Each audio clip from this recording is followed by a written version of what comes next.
ರೈತ ಜಮೀನಿನಲ್ಲಿ ಸಾಲ ಸೋಲ ಮಾಡಿ ಬೆಳೆ ಬೆಳಿತಾನೆ. ಆದರೆ ಬೆಳೆ ಬೆಳೆದಿರುವಂಥ ರೈತನಿಗೆ ಅದರ ಲಾಭ ಸಿಗುತ್ತಾ ಅಂತ ನೋಡಿದ್ರೆ ಖಂಡಿತವಾಗೂ ಇಲ್ಲ. ಲಾಭ ಸಿಗೋದು ಮಧ್ಯವರ್ತಿಗಳಿಗೆ, ಬ್ರೋಕರ್ಗಳಿಗೆ, ದಲ್ಲಾಳಿಗಳಿಗೆ. ಯಾಕೆಂದರೆ ನಮ್ಮ ಸರ್ಕಾರ ಫೇಲ್ ಆಗ್ತಾ ಇದೆ. ರೈತರ ಬೆಳೆಗಳಿಗೆ ವೈಜ್ಞಾನಿಕ ಬೆಲೆ ನಿಗದಿ ಮಾಡುವಲ್ಲಿ, ಆ ಬೆಲೆಯ ಪ್ರಕಾರ ಹಣ ಸಿಗೋದರಲ್ಲಿ ನಮ್ಮ ರೈತನಿಗೆ ನಿರಂತರವಾಗಿ ಅನ್ಯಾಯವಾಗ್ತಾ ಇದೆ, ಆಗುತ್ತಲೇ ಇದೆ. ಕೃಷಿ ಸಚಿವರ ತವರೂರಿನ ಕಥೆ ಇದು. ಮಂಡ್ಯ ಭತ್ತ ಬೆಳೀತಾರೆ, ಭತ್ತ ಖರೀದಿ ಕೇಂದ್ರ ಇಲ್ಲ.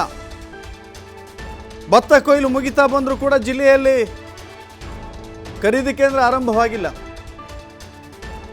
ಯಾಕೆ ವಿಳಂಬ ಅಂತ ಕೇಳ್ತಾ ಇದ್ದಾರೆ. ಕೊನೆಗೆ ಏನು ಮಾಡ್ಕೊಳ್ಳೋದಪ್ಪ, ಈಗ ಭತ್ತ ಬೆಳೆದಿದ್ದೀವಿ, ಎಲ್ಲಿ ತಗೊಂಡು ಹೋಗೋದು, ನಡೀರಿ ದಲ್ಲಾಳಿಗಳ ಹತ್ರ ಅಂತ ದಲ್ಲಾಳಿಗಳಿಗೆ ಮಾರಾಟ ಮಾಡಿಕೊಳ್ಳುತ್ತಿದ್ದಾರೆ.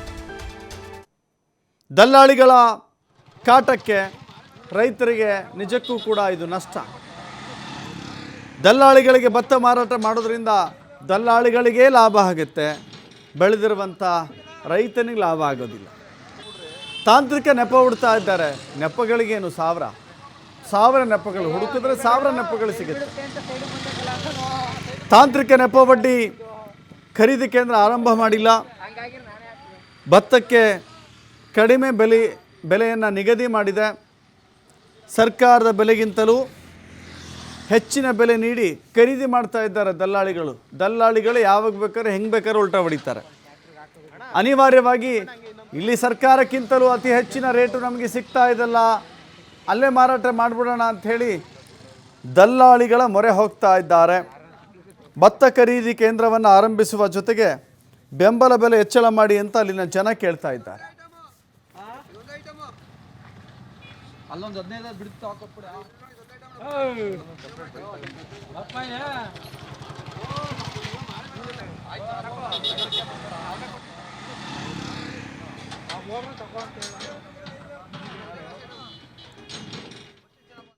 ಜಿಲ್ಲಾ ಆಡಳಿತ ಭತ್ತ ಖರೀದಿ ಕೇಂದ್ರದ ಬಗ್ಗೆ ಮೌನವಾಗಿರೋದು ಎಲ್ಲೋ ರೈತರಿಗೆ ಒಂದು ಕಡೆ ಸಂಶಯ ಕಾಣ್ತಾ ಇದೆ. ಏಕೆ ಅಂತ ಅಂದರೆ ಇಂಥ ಕಷ್ಟದಲ್ಲಿ ರೈತರು ಅಲ್ಪ ಸ್ವಲ್ಪ ಭತ್ತ ಬೆಳೆದಿದ್ರು. ಆ ಭತ್ತನ ಈಗ ದಲ್ಲಾಳಿಗಳ ಪಾಲಾಯ್ತಾ ಇದೆ. ಏನು ಜಿಲ್ಲಾಡಳಿತ ಮತ್ತು ಕೃಷಿ ಮಂತ್ರಿಯವರು ಬರ ಅಂತ ಘೋಷಣೆ ಮಾಡಿಬಿಟ್ಟು ತೀರ್ಮಾನ ಮಾಡಿಬಿಟ್ಟವ್ರೆ, ಏನು ಬೆಳೆನೇ ಬೆಳೆದಿಲ್ಲ ಅಂತ. ಅಲ್ಪ ಸ್ವಲ್ಪ ರೈತರು ತಮ್ಮ ಸಾಮರ್ಥ್ಯದಿಂದ ಈ ಭತ್ತ ಬೆಳೆನ ಬೆಳೆದಿರ್ತಾರೆ. ಆ ಬೆಳೆದಿರುವಂಥ ಭತ್ತನ ಈಗ ಖರೀದಿ ಕೇಂದ್ರ ತೆಗಿದೇನೆ, ಅದಕ್ಕೆ ದರ ನಿಗದಿ ಮಾಡ್ದೇ, ಯಾವುದೇ ವ್ಯವಸ್ಥೆನೇ ಮಾಡದೇ ಇರುವಂಥ ಕಾಲದಲ್ಲಿ ಈಗ ದಲ್ಲಾಳಿಗಳು ಏನು ರೈತರ ಹತ್ರ ಗದ್ದೆಗೆ ಹೋಗಿ ಅವರು ಈಗ 3000 ರೂಪಾಯಿಗೆ ಭತ್ತ ಖರೀದಿ ಮಾಡ್ತಾವ್ರೆ. ಆ ಖರೀದಿ ಮಾಡೋದು ನೋಡ್ತಾ ಇದ್ದು ಜಿಲ್ಲಾಡಳಿತ ಮೌನವಾಗಿರೋದು ಸಂಶಯ ಎಡೆಯಾಗಿದೆ.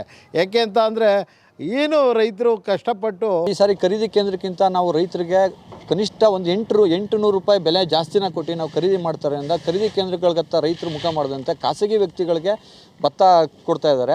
ಆ ಕೊಡ್ತಾರಕ್ಕೆ ಕಾರಣ ಏನು ಅಂತ ಹೇಳಿದ್ರೆ, ಮುಂದಿನ ಬೆಳೆಗೆ ಸರ್ಕಾರ ನೀರು ಕೊಡಲ್ಲ ಅಂತ ಘೋಷಣೆ ಮಾಡಿರೋದ್ರಿಂದ ನಮಗೆ ಭತ್ತ ಅನಿವಾರ್ಯತೆ ಬೇಕಾಗಿರೋದ್ರಿಂದ ನಾವು ಭತ್ತಕ್ಕೆ ಜಾಸ್ತಿ ದುಡ್ಡು ಕೊಟ್ಟು ಖರೀದಿ ಮಾಡ್ತಾ ಇದ್ದೀವಿ. ಕ್ವಿಂಟಲ್ ಭತ್ತಕ್ಕೆ, ಸಣ್ಣ ಭತ್ತಕ್ಕೆ 3000 ರೂಪಾಯಿ, ದಪ್ಪ ಭತ್ತಕ್ಕೆ 2250 ರೂಪಾಯಿ ನಾವು ಕೊಟ್ಟು ಖರೀದಿ ಮಾಡ್ತಾ ಇದ್ದೀವಿ. ಇಷ್ಟು ಸಾರಿ ಪ್ರತಿ ವರ್ಷ ಏನು ಆರೋಪ ಇತ್ತು ದಲ್ಲಾಳಿಗಳ ಮೇಲೆ ಅಂದರೆ, ದಲ್ಲಾಳಿಗಳು ರೈತರಿಗೆ ಮೋಸ ಮಾಡಿ ಕಡಿಮೆ ರೇಟಿಗೆ ತಗೊಂಡೋಗಿ ವ್ಯಾಪಾರ ಮಾಡ್ತಾ ಇದ್ದಾರೆ ಅಂತ ಇತ್ತು. ಈ ಸಾರಿ ಅದನ್ನು ರೈತರು ಅಳಿಸಿ ನಮ್ಮ ಕಡೆಗೆ ಜಾಸ್ತಿ ಒಲವು ತೋರಿಸಿ ಫೋನ್ ಮಾಡಿ ನೀವು ಭತ್ತ ತುಂಬ್ಕೊಳ್ಳಿ, ನಾವು ನೀವು ಭತ್ತ ಕೊಡ್ತೀವಿ ಅಂತ ಹೇಳ್ತಾರಿಂದ ನಾವು ಆಸಕ್ತಿ ತೋರಿ 2250 ರೂಪಾಯಿ ದಪ್ಪಕ್ಕೆ, 3000 ರೂಪಾಯಿ ಸಣ್ಣಕ್ಕೆ ಕೊಟ್ಟು ಖರೀದಿ ಮಾಡ್ತಾ ಇದ್ವಿ. ಸರ್ಕಾರದವರು ಇನ್ನೂ ಭತ್ತ ಖರೀದಿ ಕೇಂದ್ರ ತೆಗೀಲಿಲ್ಲ.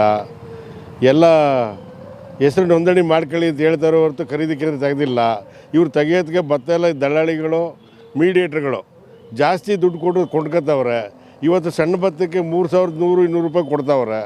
ಇವರು ದಪ್ಪ ಭತ್ತಕ್ಕೆ 2200-300 ಕೊಡ್ತಾವ್ರೆ. ಇವರು 1800 ಚಿಲ್ಲರೆ 2000 ಹೇಳಿದ್ರೆ ಭತ್ತ ಖರೀದಿ ಕೇಂದ್ರಕ್ಕೆ ಯಾರು ಹೊಡಿತಾರೆ? ಇವರು ಸರ್ಕಾರದವರು ಏನು ಮಧ್ಯವರ್ತಿಗಳು ಏನು ಕೊಡ್ತಾ ಇದ್ದಾರೆ ದುಡ್ಡು? ಇವತ್ತು ರೈಸ್ ಮಿಲ್ಲವರು ಅದು ಆ ದುಡ್ಡವರು ಕೊಡಬೇಕಲ್ವಾ? ಇವತ್ತು ಅಪರೂಪಕ್ಕೆ ಒಂದು ರೇಟ್ ಬಂದಿದೆ, ಭತ್ತ ಕಡಿಮೆ ಬೆಳೆದಿದ್ದಾರೆ ನಮ್ಮ ಜಿಲ್ಲೆಯಲ್ಲಿ. ಅಂಥದ್ರಲ್ಲಿ ಇವರು ರೇಟ್ ಕೊಡಬೇಕು ಸರ್ಕಾರದವರು. ಅದು ಬಿಟ್ಬಿಟ್ಟು ಕಡಿಮೆ ರೇಟಿಗೆ ಯಾರು ಹೊಡಿತಾರೆ? ಇವತ್ತು ಖರೀದಿ ಕೇಂದ್ರ ತೆಗೆದ್ರೂ ಕಷ್ಟನೇ. ಇವತ್ತು ಇದರ ಮುಂಚಿತವಾಗಿ ತೆಗಿಬೇಕಿತ್ತು. ಇವರು ಜನವರಿಗೆ ತೆಗಿತೀವಿ, ಆವಾಗ ತೆಗಿತೀವಿ, ಇವಾಗ ತೆಗಿತೀವಿ, ಸಬು ಬೆಳ್ಕೊಂಡು ಖರೀದಿ ಕೇಂದ್ರ ತೆಗೆದಿದ್ದರೆ ಅಷ್ಟೇ ಭತ್ತ ಎಲ್ಲ ಕೊಂಡ್ಕೊತಾರೆ ಜಾಸ್ತಿ ಬೆಲೆ ಕೊಟ್ಟು. ಈಗ ಈ ರೈತರಿಗೆ ದುಡ್ಡು ಬೇಕಾಗಿರೋದು, ಖರೀದಿ ಕೇಂದ್ರ ಮುಖ್ಯ ಅಲ್ಲ. ಆವತ್ತೆಲ್ಲ ಕಮ್ಮಿ ರೇಟ್ ಇದ್ದಾಗೆಲ್ಲ ತೆಗಿತಿರಲಿಲ್ಲ ಇವರು, ದಳ್ಳಾಳಿಗಳು ಕಮ್ಮಿ ರೇಟ್ ಕೊಡ್ತಿದ್ರು, ಆವತ್ತು ತೆಗಿತಿರಲಿಲ್ಲ. ಇವತ್ತು ಅವರೇ 3,000 3,300 ಹಿಂಗೆಲ್ಲ ಕೊಡ್ತಾ ರೇಟ್ ಜಾಸ್ತಿ ಆಗ್ತದೆ ದಿವಸ. ಅಂಥದ್ರಲ್ಲಿ ಇವಾಗ ಖರೀದಿ ಕೇಂದ್ರ ತೆಗೆದ್ರೆ ಯಾರು ಹೊಡಿತಾರೆ ಖರೀದಿ ಕೇಂದ್ರಕ್ಕೆ? ಸರ್ಕಾರದವ್ರು ಮಾಡೋ ಕೆಲಸ ಎಲ್ಲ ಇಂಥ ಕೆಲಸನೇ. ರೈತರಿಗೆ ದುಡ್ಡು ಹೆಚ್ಚಿಗೆ ಸಿಗಬೇಕು, ಸಿಗ್ತಾ ಇದೆ. ಮಧ್ಯವರ್ತಿಗಳು ಭತ್ತನ ಕೊಂಡ್ಕೊತಾ ಇದ್ದಾರೆ ಸ್ಥಳಕ್ಕೆ ಹೋಗಿ. ಖರೀದಿ ಕೇಂದ್ರಕ್ಕೆ ಅಷ್ಟು ಭತ್ತ ಬರೋದು ಕಾರಣ ಈ ಸರಿ ಅಂತ ನನ್ನ ಭಾವನೆ. ಕನಿಷ್ಠ ಬೆಂಬಲ ಯೋಜನೆ MSP ಅಂತ ಏನು ಕರಿತೇವೆ, ಮಿನಿಮಮ್ ಸಪೋರ್ಟ್ ಪ್ರೈಸ್, ಭತ್ತ ಮತ್ತು ರಾಗಿಗೆ ಸಂಬಂಧಪಟ್ಟಂತೆ ಈಗಾಗಲೇ ಕರ್ನಾಟಕ ಸರ್ಕಾರದಿಂದ ಮತ್ತು ಭಾರತ ಸರ್ಕಾರದಿಂದ ಸೂಚನೆಗಳು ಬಂದಿದೆ, ನಿರ್ದೇಶನಗಳು ಬಂದಿದೆ. ಅದರ ಹಿನ್ನೆಲೆಯಲ್ಲಿ ನಾವು ಈಗಾಗಲೇ 2 ಬಾರಿ ಸಭೆಗಳನ್ನು ಕರೆದಿದ್ದೇವೆ. ಸಭೆಗಳಲ್ಲಿ ಕೂಡ ಕೆಲವು ಸೂಚನೆಗಳನ್ನು ಪಾಲಿಸುವ ದೃಷ್ಟಿಯಿಂದ ಮಾಹಿತಿಯನ್ನು ಕೂಡ ಕೊಡ್ತಾ ಇದ್ದೇವೆ. ಈಗ ಪರಿಷ್ಕೃತ ದರದಂತೆ ಈ ವರ್ಷದಲ್ಲಿ ರಾಗಿಗೆ 3,846 ರೂಪಾಯಿ ಫಿಕ್ಸ್ ಮಾಡಲಾಗಿದೆ. ಭತ್ತಕ್ಕೆ 2,203 ರೂಪಾಯಿ ಗ್ರೇಡ್ ಎಗೆ ಮತ್ತು ಸಾಮಾನ್ಯಕ್ಕೆ 2,183 ರೂಪಾಯಿ ಸಾಮಾನ್ಯ ಭತ್ತಕ್ಕೆ ಈಗಾಗಲೇ ದರ ನಿಗದಿ ಆಗಿರತಕ್ಕಂಥದ್ದು. ನಮ್ಮ ಜಿಲ್ಲೆಯಲ್ಲಿ ಮೊಟ್ಟ ಮೊದಲ ಬಾರಿಗೆ ಈಗಾಗಲೇ 33 ನೋಂದಣಿ ಕೇಂದ್ರಗಳನ್ನು ನಾವು ಪ್ರಾರಂಭ ಮಾಡಿದ್ದೇವೆ. ನೋಂದಣಿ ಇನ್ನೂ ಪ್ರಾರಂಭ ಆಗಿಲ್ಲ. ಪ್ರಾಯಶಃ 2 ರಿಂದ 3 ದಿವಸಗಳಲ್ಲಿ ನೋಂದಣಿ ಪ್ರಾರಂಭ ಆಗುತ್ತೆ. ಎಲ್ಲ ರೈತರು ಕಡ್ಡಾಯವಾಗಿ ಬಂದು ನೋಂದಣಿನ ಮಾಡಿಸ್ಕೊಳ್ಬೇಕಾಗತ್ತೆ. ಈ ಬಾರಿ ಬಯೋಮೆಟ್ರಿಕ್ ವಿಧಾನದ ಮೂಲಕ ನೋಂದಣಿ ಆಗೋದ್ರಿಂದ ತಾಂತ್ರಿಕವಾಗಿ ಸ್ವಲ್ಪ ವಿಳಂಬ ಆಗಿದೆ. ಇನ್ನು 3 ರಿಂದ 4 ದಿವಸಗಳಲ್ಲಿ ನೋಂದಣಿ ಪ್ರಕ್ರಿಯೆ ಪ್ರಾರಂಭ ಆಗುತ್ತೆ.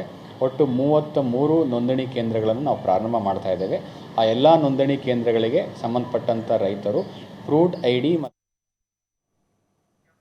ರೈತರಿದ್ದರಿಗೆ ಮಾತಾಡಲಿಕ್ಕೆ ಹನಿಯಂಬಾಡಿ ನಾಗರಾಜು ಅಂತ ಹೇಳಿ. ನಮಸ್ಕಾರ ನಾಗರಾಜ್ ಅವರೇ. ನಟರಾಜ್ ಅವರೇ ನಮಸ್ಕಾರ. ಸರ್ ನಮಸ್ಕಾರ. ಈಗ ಭತ್ತ ಖರೀದಿ ಕೇಂದ್ರ ಆರಂಭ ಮಾಡಿಲ್ಲ, ಹೀಗಾಗಿ ದಲ್ಲಾಳಿಗಳು ಖರೀದಿಯಲ್ಲಿ ಭರ್ಜರಿಯಾಗಿ ಮುಂದುವರಿತಾ ಇದ್ದಾರೆ ಅಂತ ರೈತರಿಗೆ ಲಾಭ ಆಗ್ತಾ ಇದೆ ಹಾಗಾದ್ರೆ? ಸರ್ ಇದೇನೋ ಸರ್ ಒಂದು ನಿಮಿಷ ಮಾತಾಡಿ. ಏನಾಗಿದೆ ಅಂತಂದ್ರೆ, ಹಿಂದೆ ಭತ್ತ ಖರೀದಿ ಕೇಂದ್ರವನ್ನ ಸರ್ಕಾರ ಭತ್ತ ಕುಡಿದು ಬರೋಕ್ ಮುಂಚಿತವಾಗಿ ತಮ್ಮ ಸ್ಥಳವನ್ನ ಮಾಡ್ತಿದ್ರು. ಅಲ್ಲೋಗಿ ನಮ್ಮ ಹೆಸರನ್ನ ನೋಂದಾಯಿಸಿ ಮತ್ತು RTC ಕೊಟ್ಟು ನೋಂದಾಯಿಸಿ ಅದಕ್ಕೆ ಕ್ರಮ ಸಂಖ್ಯೆ ತಗೊಂಡ್ಬಂದು ಆ ಡೇಟು ಯಾವತ್ತು ಕ್ರಮ ಸಂಖ್ಯೆಗಳು ಯಾವತ್ತು ಅವತ್ತು ನಾವು ಭತ್ತ ತಗೊಂಡು ಹೋಗಿ ಅಲ್ಲಿ ಕೊಟ್ಟು ಸರಿ. ಹೀಗಾಗಿ ಎಲ್ಲೂ ಖರೀದಿ ಕೇಂದ್ರಗಳನ್ನ ತೆಗೆದಿಲ್ಲ. ಜೊತೆಗೆ ಸೆಂಟ್ರಲ್ ಗೌರ್ಮೆಂಟ್ ರಾಜ್ಯ ಸರ್ಕಾರಕ್ಕೆ ಕೊಟ್ಟಿರ್ತಾರ, ಇಲ್ಲಿ ಜಾಸ್ತಿ ಮಾಡ್ಕೊಡ್ತಾರೆ, ರಾಜ್ಯ ಸರ್ಕಾರದವರು ಜಾಸ್ತಿ ಮಾಡ್ಕೊಡ್ತಾರೆ ಅಂದ್ಬಿಟ್ಟು ದಪ್ಪ ಭತ್ತನೇ 2,500 ಮತ್ತೆ ಸಣ್ಣ ಭತ್ತ 3,180 200 ರೂಪಾಯಿಗೆ ತಗೊಳ್ತಾ ಇದ್ದಾರೆ. ಈಗ ನಮ್ಮ ಅಂತಂದ್ರೆ ಸರ್ಕಾರ ನಿಗದಿತ ಸ್ಥಳವನ್ನ ಗುರ್ತು ಮಾಡಿ ಸರಿಯಾದ ಬೆಲೆ ಕೊಡ್ತಿದ್ರೆ ದಲ್ಲಾಳಿಗಳು ಯಾಕೆ ಕೊಡ್ತಿದ್ರು?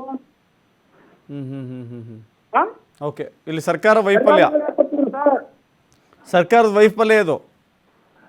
ಸರ್ಕಾರ ಫೇಲ್ ಆಗಿದೆ ಇಲ್ಲಿ. ಸರ್ಕಾರ ಚುನಾವಣೆ ಬೇಕು ನಾವು ಪಂಚಾಯತಿ ಅಧ್ಯಕ್ಷ. ನಿಮ್ದು ಆಡಿಯೋ ಕ್ಲಿಯರ್ ಇಲ್ಲ, ಮೋಸ್ಟ್ಲಿ ನೀವು ಎಲ್ಲೋ ಹೋಗ್ತಾ ಇದ್ದೀರಾ ಅಥವಾ ಏನೋ ಮಾತಾಡ್ತಾರೆ, ಮನೆ ಹತ್ರನೇ ಮಾತಾಡ್ತಾರೆ. ಹಲೋ ಸರ್, ನಿಮ್ಮ ನಂಬರ್ ಮಾಡ್ತೀನಿ ಸರ್ ನಾನು. ಓಕೆ, ಧನ್ಯವಾದಗಳು ನಟರಾಜ್ ಅವರೇ. ನಿಮ್ಮ ಧ್ವನಿ ಬ್ರೇಕ್ ಆಗ್ತಾ ಇತ್ತು. ಒಟ್ಟಿನಲ್ಲಿ ಅವರು ಹೇಳ್ತಾ ಇದ್ರು, ಸರ್ಕಾರ ಒಂದು ವೇಳೆ ಭತ್ತ ಖರೀದಿ ಕೇಂದ್ರವನ್ನು ಆರಂಭ ಮಾಡಿದ್ದೇ ಆಗಿದ್ದರೆ ರೈತರು ಅಲ್ಲಿ ಹೋಗಿ ತಮ್ಮ RTCಗಳನ್ನು ಪಹಣಿಗಳನ್ನು ಕೊಟ್ಟು ನೋಂದಣಿ ಮಾಡಿಕೊಳ್ತಾ ಇದ್ರು. ಈಗ ಭತ್ತ ಖರೀದಿ ಕೇಂದ್ರವನ್ನು ಆರಂಭ ಮಾಡಿಲ್ಲ, ಹೀಗಾಗಿ ನೋಂದಣಿ ಮಾಡ್ಕೊಳ್ಳಿಕ್ಕೆ ಆಗ್ತಾ ಇಲ್ಲ. ಸರ್ಕಾರ ಭತ್ತ ಖರೀದಿ ಕೇಂದ್ರ ಆರಂಭ ಮಾಡದ ಕಾರಣಕ್ಕಾಗಿ ರೈತರು ಅನಿವಾರ್ಯವಾಗಿ ದಲ್ಲಾಳಿಗಳ ಮೊರೆ ಹೋಗ್ತಾ ಇದ್ದಾರೆ, ದಲ್ಲಾಳಿಗಳಿಗೆ ಮಾರಾಟ ಮಾಡಿಕೊಳ್ತಾ ಇದ್ದಾರೆ.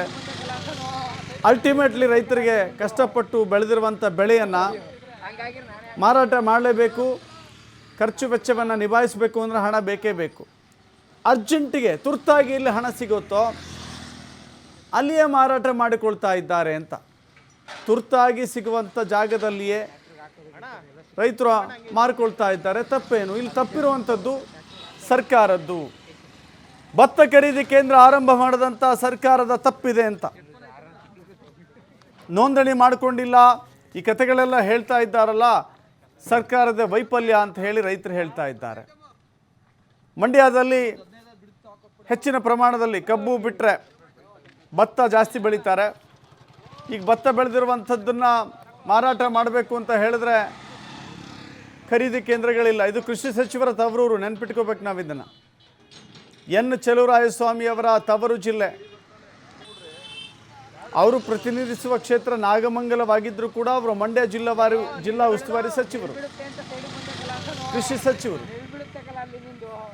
ಕೃಷಿ ಸಚಿವರ ತವರಲ್ಲಿ ದಲ್ಲಾಳಿಗಳ ಭರ್ಜರಿ ವ್ಯಾಪಾರ ನಡೀತಾ ಇದೆ. ಕೃಷಿ ಸಚಿವರ ತವರೂರಲ್ಲೇ ನಡೀತಾ ಇರುವಂಥ ಈ ದಲ್ಲಾಳಿಗಳ ವ್ಯಾಪಾರಕ್ಕೆ ಬ್ರೇಕ್ ಹಾಕಬೇಕು ಅಂದರೆ ಖರೀದಿ ಕೇಂದ್ರ ಆರಂಭ ಮಾಡಬೇಕಾಗಿತ್ತು, ಆರಂಭ ಮಾಡಿಲ್ಲ. ಇಲ್ಲಿ ಸ್ಪಷ್ಟವಾಗಿ ಗೊತ್ತಾಗ್ತಾ ಇದೆ. ಸಾವಿರಾರು ಹೆಕ್ಟೇರ್ ಪ್ರದೇಶದಲ್ಲಿ ಬೆಳೆದಿರುವಂಥ ಭತ್ತವನ್ನು ರೈತರು ಕಟಾವು ಮಾಡ್ತಾ ಇದ್ದಾರೆ, ರಾಶಿ ಮಾಡ್ತಾ ಇದ್ದಾರೆ, ದಲ್ಲಾಳಿಗಳಿಗೆ ಮಾರಾಟ ಮಾಡ್ತಾ ಇದ್ದಾರೆ. ದಲ್ಲಾಳಿಗಳ ಕೈಗೆ ವ್ಯಾಪಾರ ಸಿಕ್ಕರೆ ಏನೆಲ್ಲ ಆಗುತ್ತೆ ಅಂತ ಹೇಳಿ ಪ್ರತಿಯೊಬ್ಬರಿಗೂ ಕೂಡ ಗೊತ್ತಿದೆ. ಯಾವಾಗ ರೇಟ್ ಜಾಸ್ತಿ ಮಾಡಬೇಕು ಅಂತ ಅನಿಸುತ್ತೋ ಆಗ ಕೃತಕ ಅಭಾವ ಸೃಷ್ಟಿ ಮಾಡ್ತಾರೆ. ಯಾವಾಗ ರೈತರಿಗೆ ಅತಿ ಹೆಚ್ಚು ದುಡ್ಡು ಕೊಡಬೇಕು, ಈಗ ದುಡ್ಡು ಕೊಡ್ತಾ ಇದ್ದಾರೆ ಯಾಕೆಂತ ಹೇಳಿದ್ರೆ ಸಿಕ್ಕಿದೆ ಅನುಕೂಲ, ಆದರೆ ಮುಂದೆ ಕೃತಕ ಅಭಾವ ಸೃಷ್ಟಿ ಮಾಡಿ ಅದನ್ನು ಡಿಮ್ಯಾಂಡ್ ಕ್ರಿಯೇಟ್ ಮಾಡುವಂಥದ್ದು ಕೂಡ ನಡೆಯುತ್ತೆ. ಆದರೆ ಸರ್ಕಾರ ಮಧ್ಯಪ್ರವೇಶ ಮಾಡಬೇಕು, ಖರೀದಿ ಕೇಂದ್ರವನ್ನು ಆರಂಭ ಮಾಡಬೇಕು, ರೈತರಿಗೆ ಹೆಚ್ಚಿನ ಬೆಲೆಯನ್ನು MSPಯನ್ನು ನಿಗದಿ ಮಾಡಬೇಕು, ಅದರ ಮೂಲಕ ರೈತರ ಕೈ ಹಿಡಿಬೇಕು ಅನ್ನೋದು ಮಂಡ್ಯ ರೈತರ ಆಗ್ರಹ ಆಗಿದೆ.